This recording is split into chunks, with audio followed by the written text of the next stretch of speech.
Brought to you by WikiVidi.com. Underwater diving. Underwater diving as a human activity is the practice of descending below the water's surface to interact with the environment. Immersion in water and exposure to high ambient pressure have physiological effects that limit the depths and duration possible in ambient pressure diving. Humans are not physiologically and anatomically well adapted to the environmental conditions of diving, and various equipment has been developed to extend the depth and duration of human dives, and allow different types of work to be done. In ambient pressure diving, the diver is directly exposed to the pressure of the surrounding water. The ambient pressure diver may dive on breath hold or use breathing apparatus for scuba diving or surface-supplied diving, and the saturation diving technique reduces the risk of decompression sickness after long duration deep dives. Atmospheric diving suits may be used to isolate the diver from high ambient pressure. Crude submersibles can extend depth range and remotely controlled or robotic machines can reduce risk to humans. The environment exposes the diver to a wide range of hazards, and though the risks are largely controlled by appropriate diving skills, training, types of equipment, and breathing gases used depending on the mode, depth and purpose of diving, it remains a relatively dangerous activity. Diving activities are restricted to maximum depths of about 40 meters for recreational scuba diving, 530 meters for commercial saturation diving, and 610 meters wearing atmospheric suits. Diving is also restricted to conditions which are not excessively hazardous, though the level of risk acceptable can vary.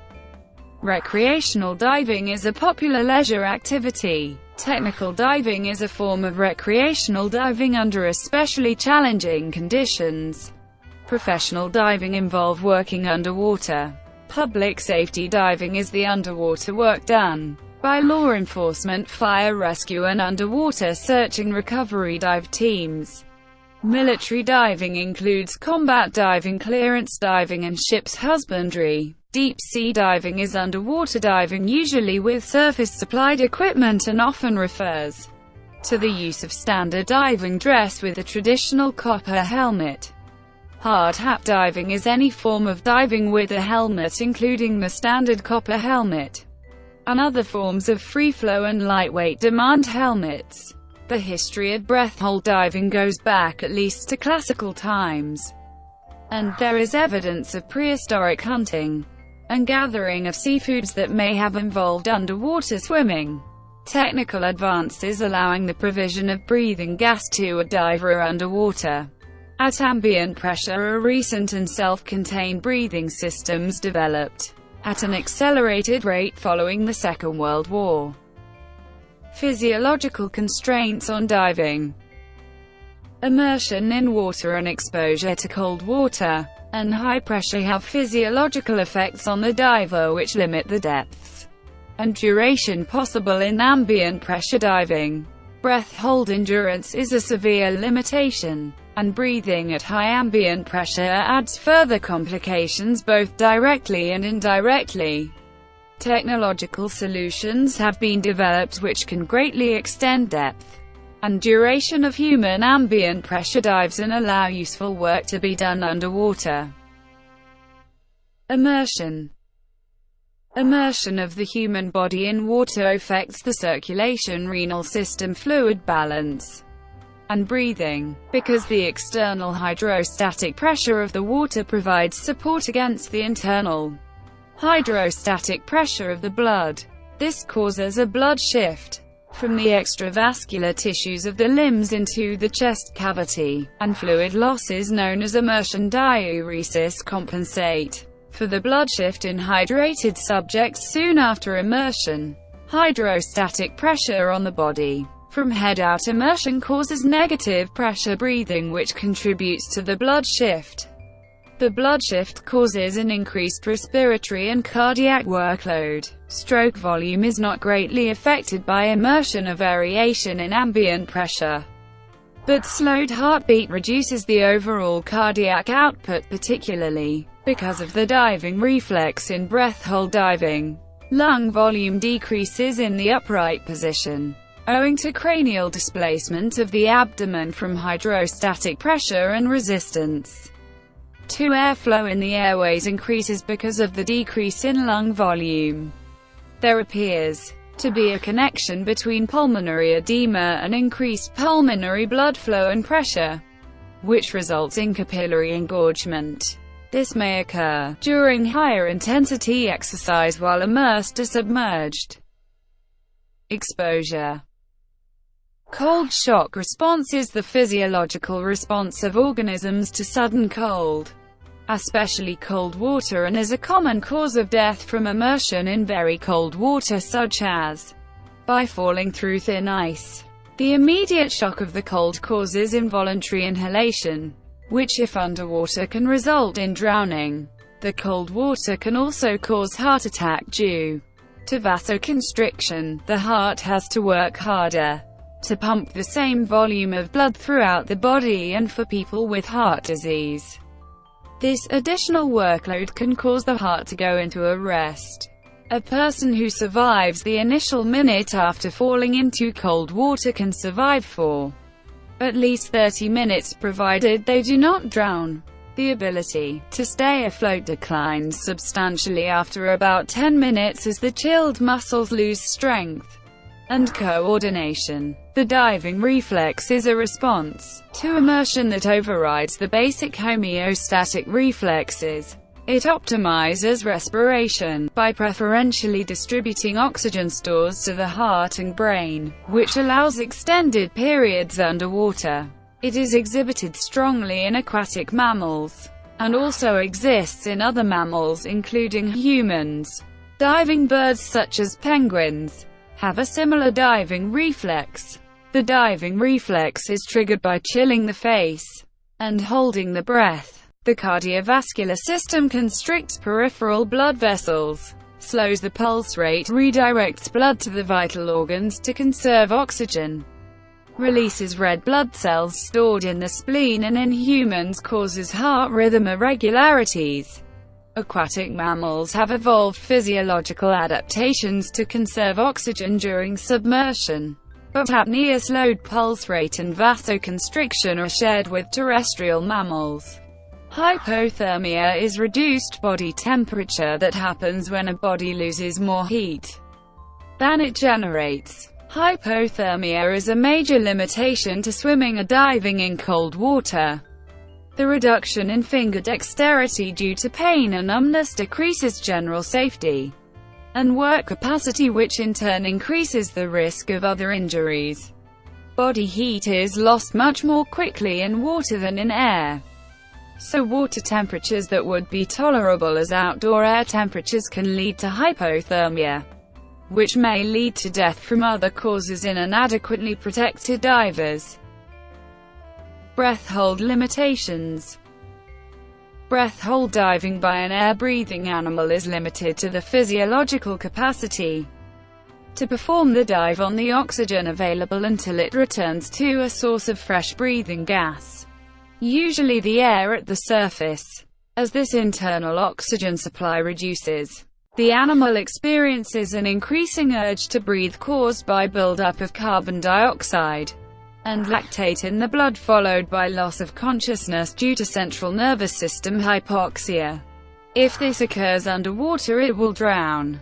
Blackouts in freediving can occur when the breath is held long enough for metabolic activity to reduce the oxygen partial pressure sufficiently to cause loss of consciousness. This is accelerated by exertion, which uses oxygen faster, or by hyperventilation, which reduces the carbon dioxide level in the blood. Lower carbon dioxide levels increase the oxygen hemoglobin affinity, reducing availability of oxygen to brain tissue towards the end of the dive. They also suppress the urge to breathe, making it easier to hold the breath to the point of blackout. This can happen at any depth. Ascent-induced hypoxia is caused by a drop in oxygen partial pressure as ambient pressure is reduced. The partial pressure of oxygen at depth may be sufficient to maintain consciousness, but only at that depth and not at the reduced pressures nearer the surface. Ambient pressure changes. Barotrauma. An example of dysparesis is physical damage to body tissues caused by a difference in pressure between a gas space inside or in contact with the body and the surrounding gas or fluid. It typically occurs when the organism is exposed to a large change in ambient pressure, such as when a diver ascends or descends.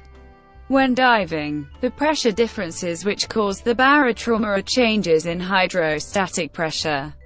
The initial damage is usually due to overstretching the tissues in tension inertia, either directly by expansion of the gas in the closed space or by pressure difference hydrostatically transmitted through the tissue. Barotrauma generally manifests as sinus or middle ear effects, DCS, lung overpressure injuries, and injuries resulting from external squeezes. Barotraumas of descent are caused by preventing the free change of volume of the gas in a closed space in contact with the diver, resulting in a pressure difference between the tissues and the gas space, and the unbalanced force due to this pressure difference causes deformation of the tissues, resulting in cell rupture. Barotraumas of ascent are also caused when the free change of volume of the gas in a closed space in contact with the diver is prevented. In this case, the pressure difference causes a resultant tension in the surrounding tissues which exceeds their tensile strength. Besides tissue rupture, the overpressure may cause ingress of gases into the tissues and further afield through the circulatory system. This can cause blockage of circulation at distant sites or interfere with the normal function of an organ by its presence. Breathing under pressure. Provision of breathing gas at ambient pressure can greatly prolong the duration of a dive. But there are other problems that may result from this technological solution. Absorption of metabolically inert gases is increased as a function of time and pressure, and these may both produce undesirable effects immediately, as a consequence of their presence in the tissues in the dissolved state, such as nitrogen narcosis and high-pressure nervous syndrome, or cause problems when coming out of solution within the tissues during decompression. Other problems arise when the concentration of metabolically active gases is increased. These range from the toxic effects of oxygen at high partial pressure through buildup of carbon dioxide due to excessive work of breathing, increased dead space, or inefficient removal, to the exacerbation of the toxic effects of contaminants in the breathing gas due to the increased concentration at high pressures. Hydrostatic pressure differences between the interior of the lung and the breathing gas delivery. Increased breathing gas density due to ambient pressure and increased flow resistance due to higher breathing rates may all cause increased work of breathing and fatigue of the respiratory muscles. Sensory impairment. Underwater vision is affected by the clarity and the refractive index of the medium. Visibility underwater is reduced because light passing through water attenuates rapidly, with distance leading to lower levels of natural illumination. Underwater objects are also blurred by scattering of light between the object and the viewer, resulting in lower contrast. These effects vary with the wavelength of the light and the color and turbidity of the water. The human eye is optimized for air vision, and when it is immersed in direct contact with water, visual acuity is adversely affected by the difference in refractive index between water and air. Provision of an airspace between the cornea and the water can compensate but causes scale and distance distortion. Artificial illumination can improve visibility at short range. Stereoscopic acuity, the ability to judge relative distances of different objects, is considerably reduced underwater, and this is affected by the field of vision. A narrow field of vision caused by a small viewport in a helmet results in greatly reduced stereo acuity and an apparent movement of a stationary object when the head is moved. These effects lead to poorer hand-eye coordination. Water has different acoustic properties from those of air. Sound from an underwater source can propagate relatively freely through body tissues, where there is contact with the water, as the acoustic properties are similar. When the head is exposed to the water, some sound is transmitted by the eardrum and middle ear, but a significant part reaches the cochlea independently by bone conduction. Some sound localization is possible, though difficult. Human hearing underwater: in cases where the diver's ear is wet, is less sensitive than in air. Frequency sensitivity underwater also differs from that in air, with a consistently higher threshold of hearing underwater. Sensitivity to higher frequency sounds is reduced the most. The type of headgear affects noise sensitivity and noise hazard depending on whether transmission is wet or dry. Human hearing underwater is less sensitive with wet ears than in air, and a neoprene hood causes substantial attenuation. When wearing a helmet, hearing sensitivity is similar to that in surface air, as it is not greatly affected by the breathing gas or chamber atmosphere composition or pressure. Because sound travels faster in heliox than in air, voice formants are raised, making divers' speech high-pitched and distorted and hard to understand for people not used to it. The increased density of breathing gases under pressure has a similar and additive effect. Tactile sensory perception in divers may be impaired by the environmental protection suit and low temperatures. The combination of instability equipment, neutral buoyancy, and resistance to movement by the inertial and viscous effects of the water encumbers the diver. Cold causes losses in sensory and motor function and distracts from and disrupts cognitive activity. The ability to exert large and precise force is reduced. Balance and equilibrium depend on vestibular function and secondary input from visual, organic, cutaneous, kinesthetic, and sometimes auditory senses, which are processed by the central nervous system to provide the sense of balance. Underwater, some of these inputs may be absent or diminished, making the remaining cues more important. Conflicting input may result in vertigo, disorientation, and motion sickness. The vestibular sense is essential in these conditions for rapid, intricate, and accurate movement. Proprioceptive perception makes the diver aware of personal position and movement in association with the vestibular and visual input, and allows the diver to function effectively in maintaining physical equilibrium and balance in the water. At neutral buoyancy, the proprioceptive cues of position are reduced or absent. This effect may be exacerbated by the diver's suit and other equipment. Taste and smell are not very important to the diver in the water, but more important to the saturation diver while in accommodation chambers. There is evidence of a slight decrease in threshold for taste and smell after extended periods under pressure. Freediving. The ability to dive and swim underwater while holding one's breath is considered a useful emergency skill, an important part of water sport and Navy safety training, and an enjoyable leisure activity. Underwater diving without breathing apparatus can be categorized as underwater swimming, snorkeling, and freediving. These categories overlap considerably. Several competitive underwater sports are practiced without breathing apparatus. Freediving precludes the use of external breathing devices and relies on the ability of divers to hold their breath until resurfacing. The technique ranges from simple breath-hold diving to competitive apnea dives. Fins and a diving mask are often used in free diving to improve vision and provide more efficient propulsion. A short breathing tube called a snorkel allows the diver to breathe at the surface while the face is immersed. Snorkeling on the surface. with no intention of diving, is a popular water sport and recreational activity. Scuba diving. Scuba diving is diving with a self-contained underwater breathing apparatus, which is completely independent of surface supply. Scuba gives the diver mobility and horizontal range far beyond the reach of an umbilical hose attached to surface-supplied diving equipment.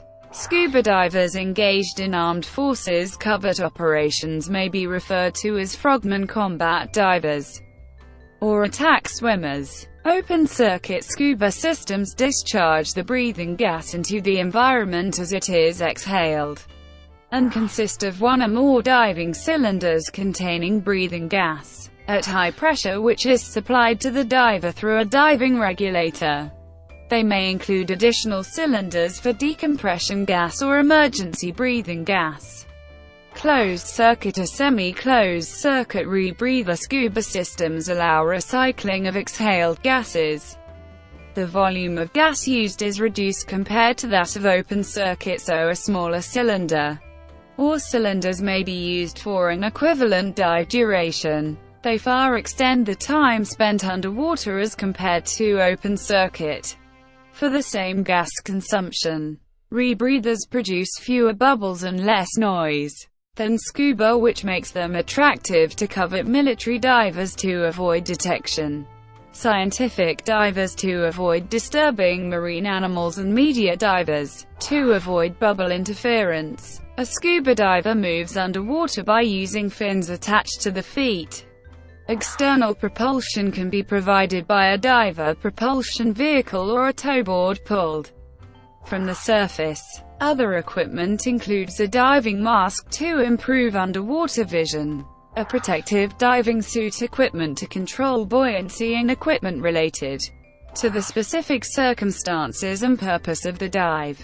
Scuba divers are trained in the procedures and skills appropriate to their level of certification by instructors affiliated to the diver certification organizations which issue these diver certifications. These include standard operating procedures for using the equipment and dealing with the general hazards of the underwater environment, and emergency procedures for self-help and assistance of a similarly equipped diver experiencing problems. A minimum level of fitness and health is required by most training organizations, and a higher level of fitness may be needed for some applications. Surface-supplied diving.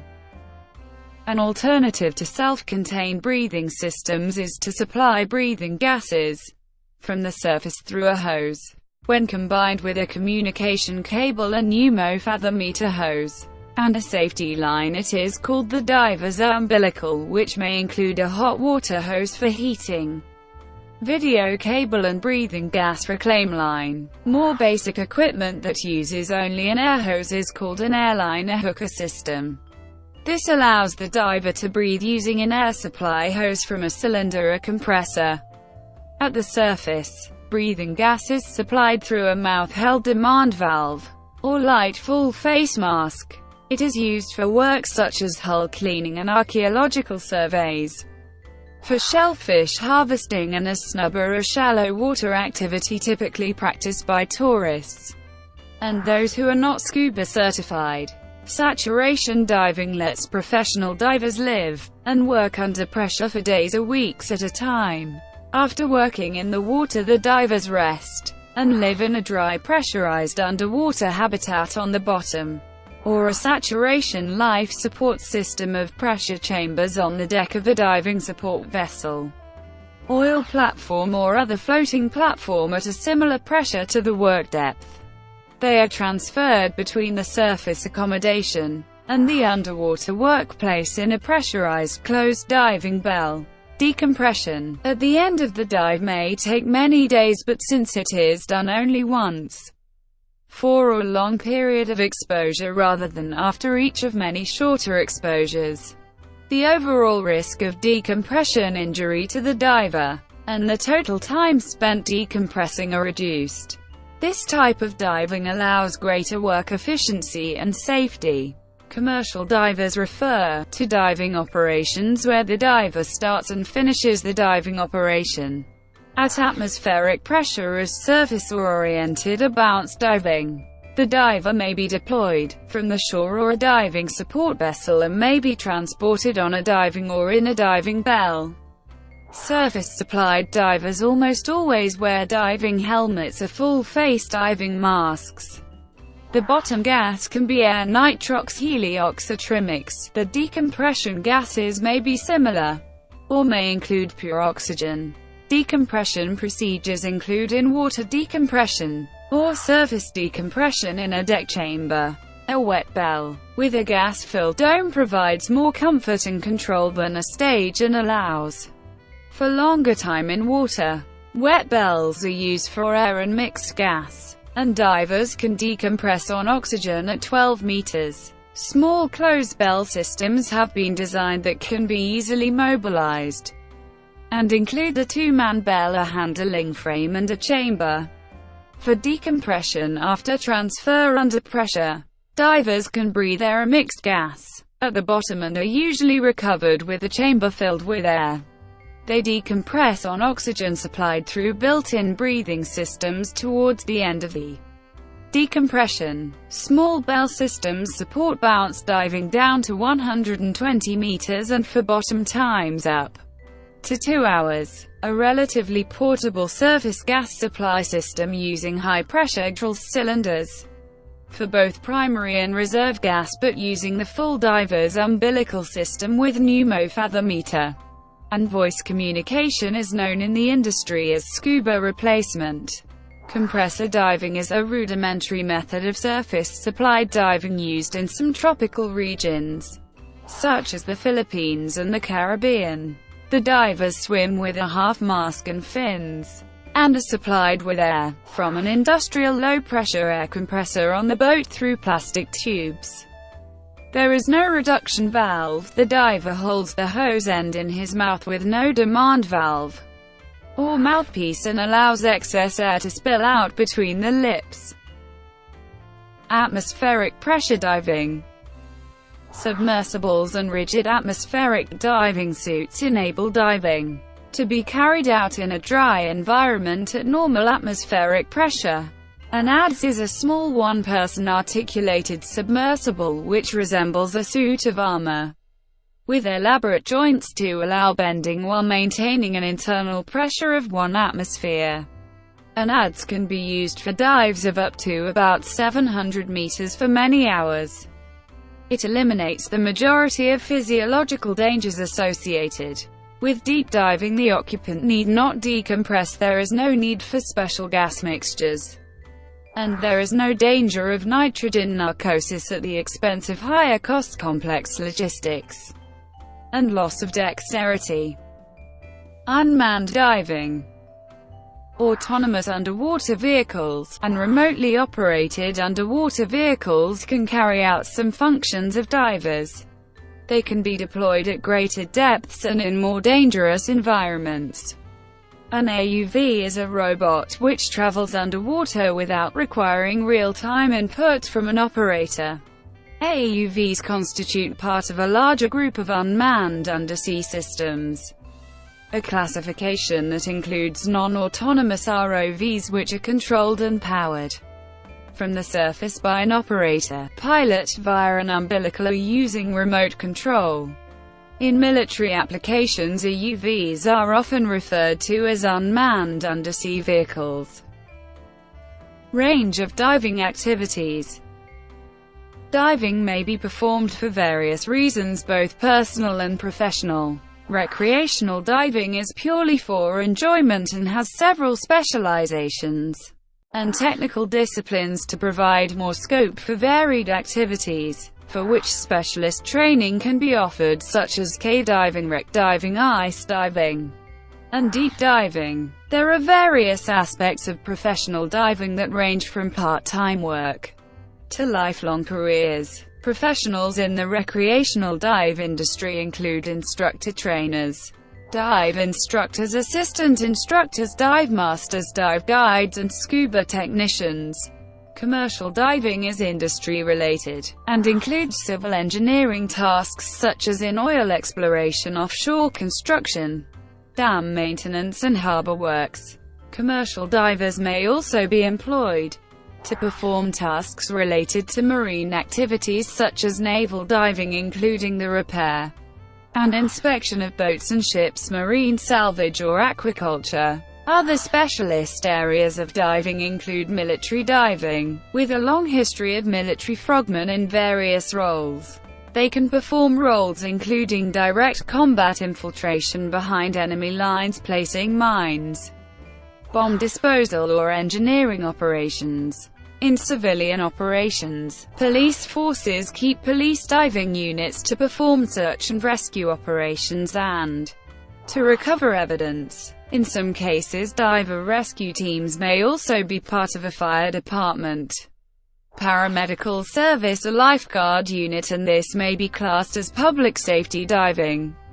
There are also professional divers, such as underwater photographers and videographers, who record the underwater world, and scientific divers in fields of study which involve the underwater environment, including marine biologists, geologists, hydrologists, oceanographers, and underwater archaeologists. The choice between scuba and surface-supplied diving equipment is based on both legal and logistical constraints. Where the diver requires mobility and a large range of movement, scuba is usually the choice if safety and legal constraints allow higher-risk work. Particularly commercial diving may be restricted to surface-supplied equipment by legislation and codes of practice. History. Freediving is a widespread means of hunting and gathering both for food and other valuable resources such as pearls and coral. Dates from before 4500 BCE. By classical Greek and Roman times, commercial diving applications such as sponge diving and marine salvage were established. Military diving goes back at least as far as the Peloponnesian War, with recreational and sporting applications being a recent development. Technological development in ambient pressure diving started with stone weights for fast descent. The diving bell is one of the earliest types of equipment for underwater work and exploration. Its use was first described by Aristotle in the 4th century BCE. In the 16th and 17th centuries CE, diving bells became more useful when a renewable supply of air could be provided to the diver at depth, and progressed to surface-supplied diving helmets, in effect miniature diving bells covering the diver's head, and supplied with compressed air by manually operated pumps, which were improved by attaching a waterproof suit to the helmet.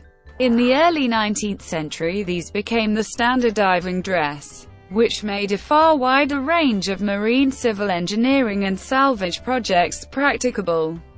Limitations in mobility of the surface-supplied systems encouraged the development of both open-circuit and closed-circuit scuba in the 20th century, which allow the diver a much greater autonomy. These became popular during the Second World War for clandestine military operations and post-war for scientific search and rescue, media diving, recreational and technical diving. The heavy free-flow surface-supplied copper helmets evolved into lightweight demand helmets, which are more economical with breathing gas important for deeper dives using expensive helium-based breathing mixtures. Saturation diving reduced the risks of DCS for deep and long exposures.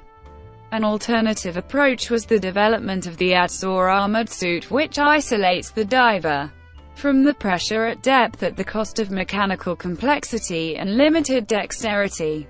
The technology first became practicable in the middle 20th century. Isolation of the diver from the environment was taken further by the development of remotely operated underwater vehicles in the late 20th century, where the operator controls the ROV from the surface, and autonomous underwater vehicles, which dispense with an operator altogether. All of these modes are still in use, and each has a range of applications where it has advantages over the others. Though diving bells have largely been relegated to a means of transport for surface-supplied divers, in some cases combinations are particularly effective, such as the simultaneous use of surface-orientated or saturation surface-supplied diving equipment and work or observation-class remotely operated vehicles. Physiological discoveries. By the late 19th century, as salvage operations became deeper and longer, an unexplained malady began afflicting the divers. They would suffer breathing difficulties, dizziness, joint pain and paralysis, sometimes leading to death. The problem was already well known among workers building tunnels and bridge footings operating under pressure in caissons, and was initially called caisson disease. It was later renamed the bends because the joint pain typically caused the sufferer to stoop. Early reports of the disease had been made at the time of Charles Pasley's salvage operation, but scientists were still ignorant of its causes. French physiologist Paul Bert was the first to understand it as DCS. His work La Pression barométrique was a comprehensive investigation into the physiological effects of air pressure both above and below the normal. He determined that inhaling pressurized air caused nitrogen to dissolve into the bloodstream. Rapid depressurization would then release the nitrogen into its gaseous state, forming bubbles that could block the blood circulation and potentially cause paralysis or death. Central nervous system oxygen toxicity was also first described in this publication, and is sometimes referred to as the Paul Bert effect. John Scott Haldane designed a decompression chamber in 1907, and he produced the first decompression tables for the Royal Navy in 1908 after extensive experiments with animals and human subjects. These tables established a method of decompression in stages. It remains the basis for decompression methods to this day. Following Haldane's recommendation, the maximum safe operating depth for divers was extended to 61 meters. The U.S. Navy continued research into decompression, and in 1915 the first Bureau of Construction and Repair decompression tables were developed by French and Stilson. Experimental dives were conducted in the 1930s, forming the basis for the 1937 U.S. Navy air decompression tables. Surface decompression and oxygen use were also researched in the 1930s. The U.S. Navy 1957 tables were developed to correct problems found in the 1937 tables. In 1965, Hewler Missourier and Brian Andrew Hills published their paper A Thermodynamic Approach Arising from a Study on Torres Strait Diving Techniques, which suggested that decompression following schedules based on conventional models results in asymptomatic bubble formation, which must then be redissolved at the decompression stops before it can be eliminated.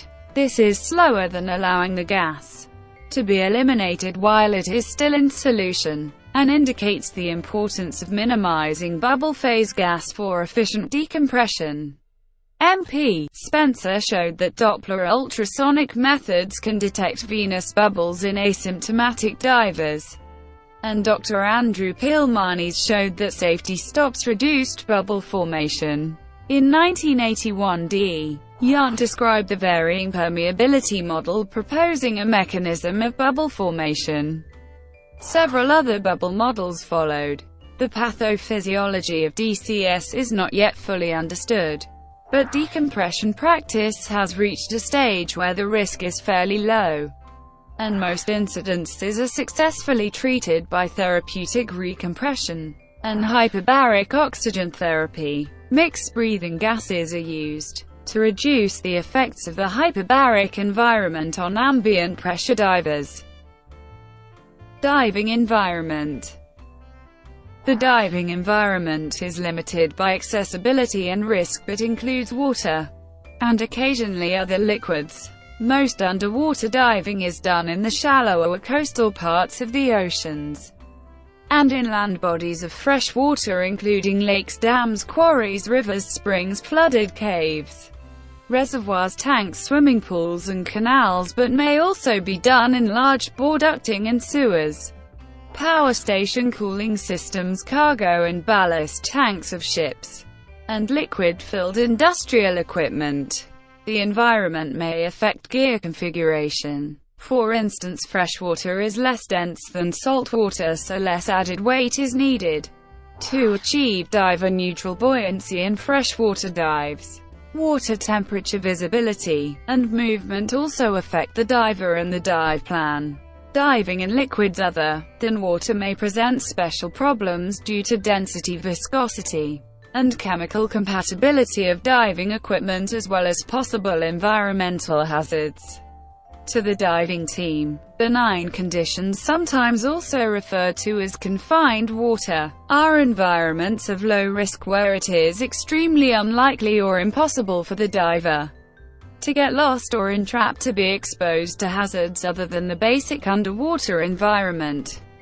These conditions are suitable for initial training in the critical survival skills and include swimming pools, training tanks, aquarium tanks, and some shallow and protected shoreline areas. Open water is unrestricted water such as a sea, lake, or flooded quarry where the diver has direct vertical access to the surface of the water in contact with the atmosphere.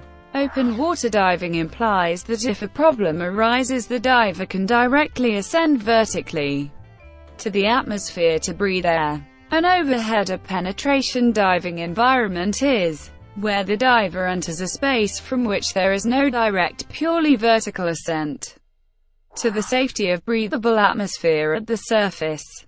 Cave diving, wreck diving, ice diving, and diving inside other natural or artificial underwater structures or enclosures are examples. The restriction on direct ascent increases the risk of diving under an overhead, and this is usually addressed by adaptations of procedures and use of equipment such as redundant breathing gas sources and guidelines to indicate the route to the exit. Night diving can allow the diver to experience a different underwater environment because many marine animals are nocturnal. Altitude diving, for example in mountain lakes, requires modifications to the decompression schedule because of the reduced atmospheric pressure. Depth range. The recreational diving depth limit set by the EN 14153-2, ISO 24801-2 Level 2 Autonomous Diver Standard is 20 meters.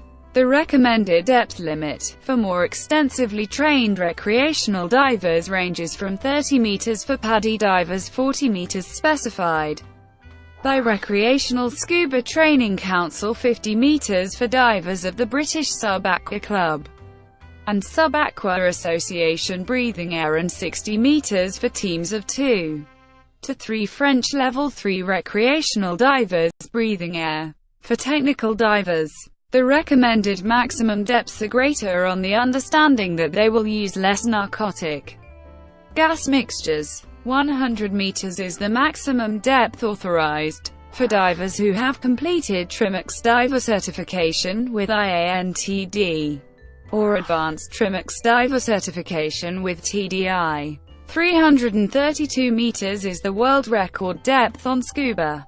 Commercial divers using saturation techniques and heliox breathing gases routinely exceed 100 meters. But they are also limited by physiological constraints. Comex Hydra 8 experimental dives reached a record open water depth of 534 meters in 1988. ADS are mainly constrained by the technology of the articulation seals, and a U.S. Navy diver has dived to 610 meters in one. Dive sites. The common term for a place at which one may dive is a dive site. As a general rule, professional diving is done where the work needs to be done and recreational diving is done where conditions are suitable. There are many recorded and publicized recreational dive sites which are known for their convenience points of interest and frequently favorable conditions. Diver training facilities for both professional and recreational divers generally use a small range of dive sites which are familiar and convenient and where conditions are predictable and the risk is relatively low. Diver training. Underwater diver training is normally given by a qualified instructor who is a member of one of many diver training agencies or is registered with a government agency. Basic diver training entails the learning of skills required for the safe conduct of activities in an underwater environment and includes procedures and skills for the use of diving equipment, safety, emergency self-help and rescue procedures, dive planning, and use of dive tables. Diving hand signals are used to communicate underwater. Professional divers will also learn other methods of communication. An entry-level diver must learn the techniques of breathing underwater through a demand regulator, including clearing it of water and recovering it if dislodged from the mouth, and clearing the mask if it is flooded. These are critical survival skills, and if not competent, the diver is at a high risk of drowning. A related skill is sharing breathing gas with another diver, both as the donor and the recipient. This is usually done with a secondary demand valve carried for this purpose. Technical and professional divers will also learn how to use a backup gas supply carried in an independent scuba set known as the emergency gas supply or bailout cylinder. To avoid injury during descent, divers must be competent at equalizing the ears, sinuses and mask. They must also learn not to hold their breath while ascending to avoid barotrauma of the lungs. The speed of ascent must be controlled to avoid DCS, which requires buoyancy control skills. Good buoyancy control and trim also allow the diver to maneuver and move about safely, comfortably, and efficiently using swim fins for propulsion. Some knowledge of physiology and the physics of diving is considered necessary by most diver certification agencies, as the diving environment is alien and relatively hostile to humans. The physics and physiology knowledge required is fairly basic and helps the diver to understand the effects of the diving environment so that informed acceptance of the associated risks is possible. The physics mostly relates to gases under pressure, buoyancy, heat loss, and light underwater. The physiology relates the physics to the effects on the human body. To provide a basic understanding of the causes and risks of barotrauma, DCS, gas toxicity, hypothermia, drowning and sensory variations. More advanced training often involves first aid and rescue skills, skills related to specialized diving equipment and underwater work skills. Further training is required to develop the skills necessary for diving in a wider range of environments with specialized equipment and to become competent to perform a variety of underwater tasks. Medical aspects of diving. The medical aspects of diving and hyperbaric exposure include examination of divers to establish medical fitness to dive, diagnosis and treatment of diving disorders, treatment by recompression and hyperbaric oxygen therapy, toxic effects of gases in a hyperbaric environment, and treatment of injuries incurred while diving which are not directly associated with depth or pressure. Fitness to dive. Medical fitness to dive is the medical and physical suitability of a diver to function safely in the underwater environment using underwater diving equipment and procedures. Depending on the circumstances, it may be established by a signed statement by the diver that he or she does not suffer from any of the disqualifying conditions and is able to manage the ordinary physical requirements of diving by a detailed medical examination by a physician registered as a medical examiner of divers following a prescribed procedural checklist attested by a legal document of fitness to dive issued by the medical examiner, and recorded on a national database by alternatives between these extremes. Diving medicine. Diving medicine is the diagnosis, treatment, and prevention of conditions caused by exposing divers to the underwater environment. It includes the effects on the body of pressure on gases, the diagnosis and treatment of conditions caused by marine hazards, and how fitness to dive affects a diver's safety. Hyperbaric medicine is another field associated with diving. Sensory compression in a hyperbaric chamber, with hyperbaric oxygen therapy as the definitive treatment for two of the most important diving-related illnesses, DCS and arterial gas embolism.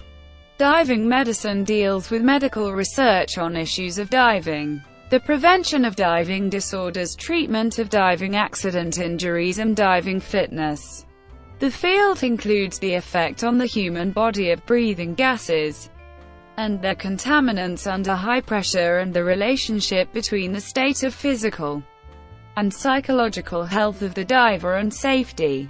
In diving accidents, it is common for multiple disorders to occur together and interact with each other both causatively and as complications. Diving medicine is a branch of occupational medicine and sports medicine, and first aid and recognition of symptoms of diving disorders are important parts of diver education. Risks and safety. Risk is a combination of hazard, vulnerability, and likelihood of occurrence, which can be the probability of a specific undesirable consequence of a hazard, or the combined probability of undesirable consequences of all the hazards of an activity. The presence of a combination of several hazards simultaneously is common in diving, and the effect is generally increased risk to the diver, particularly where the occurrence of an incident due to one hazard triggers other hazards, with a resulting cascade of incidents. Many diving fatalities are the result of a cascade of incidents overwhelming the diver, who should be able to manage any single reasonably foreseeable incident. Commercial diving operations may expose the diver to more and sometimes greater hazards than recreational diving, but the associated occupational health and safety legislation is less tolerant of risk than recreational, particularly technical divers may be prepared to accept.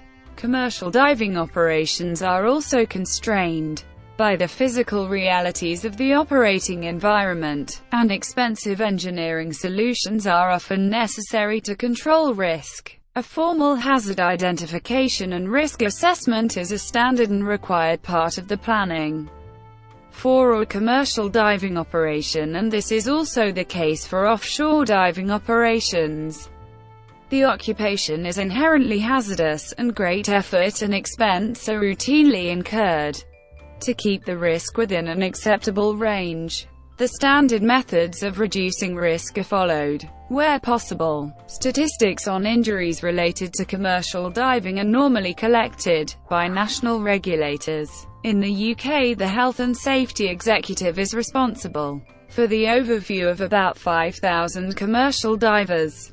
In Norway, the corresponding authority is the Petroleum Safety Authority Norway, which has maintained the DSYS database since 1985, gathering statistics on over 50,000 diver hours of commercial activity per year. The risks of dying during recreational, scientific or commercial diving are small, and for scuba diving, deaths are usually associated with poor gas management, poor buoyancy control equipment, misuse, entrapment, rough water conditions, and pre-existing health problems. Some fatalities are inevitable and caused by unforeseeable situations escalating out of control, but the majority of diving fatalities can be attributed to human error on the part of the victim. According to a North American 1972 analysis of calendar year 1970 data, diving was, based on man-hours, 96 times more dangerous than driving a car. According to a 2000 Japanese study, every hour of recreational diving is 36 to 62 times riskier than driving. Scuba diving fatalities have a major financial impact by way of lost income, lost business, insurance premium increases and high litigation costs. Equipment failure is rare in open-circuit scuba, and when the cause of death is recorded as drowning, it is usually the consequence of an uncontrollable series of events in which drowning is the endpoint because it occurred in water while the initial cause remains unknown. Air embolism is also frequently cited as a cause of death, often as a consequence of other factors leading to an uncontrolled and badly managed ascent, occasionally aggravated by medical conditions. About a quarter of diving fatalities are associated with cardiac events, mostly in older divers. There is a fairly large body of data on diving fatalities, but in many cases the data is poor due to the standard of investigation and reporting. This hinders research which could improve diver safety. Artisanal fishermen and gatherers of marine organisms in less developed countries may expose themselves to relatively high risk using diving equipment if they do not understand the physiological hazards, particularly if they use inadequate equipment. Diving hazards. Divers operate in an environment for which the human body is not well suited. They face special physical and health risks when they go underwater, or use high-pressure breathing gas. The consequences of diving incidents range from merely annoying to rapidly fatal, and the result often depends on the equipment's skill, response, and fitness of the diver and diving team. The hazards include the aquatic environment, the use of breathing equipment in an underwater environment, exposure to a pressurized environment, and pressure changes, particularly pressure changes during descent and ascent, and breathing gases at high ambient pressure. Diving equipment other than breathing apparatus is usually reliable, but has been known to fail, and loss of buoyancy control or thermal protection can be a major burden which may lead to more serious problems. There are also hazards of the specific diving environment and hazards related to access to and egress from the water, which vary from place to place and may also vary with time. Hazards inherent in the diver include pre-existing physiological and psychological conditions, and the personal behavior and competence of the individual. For those pursuing other activities while diving, there are additional hazards of task loading of the dive task and of special equipment associated with the task. Human factors. The major factors influencing diving safety are the environment, the diving equipment, and the performance of the diver and the dive team. The underwater environment is alien, both physically and psychologically stressful, and usually not amenable to control, though divers can be selective in the conditions in which they are willing to dive. The other factors must be controlled to mitigate the overall stress on the diver and allow the dive to be completed in acceptable safety. The equipment is critical to diver safety for life support, but is generally reliable, controllable, and predictable in its performance. Human factors are the physical or cognitive properties of individuals or social behavior specific to humans, which influences functioning of technological systems as well as human environment equilibrium.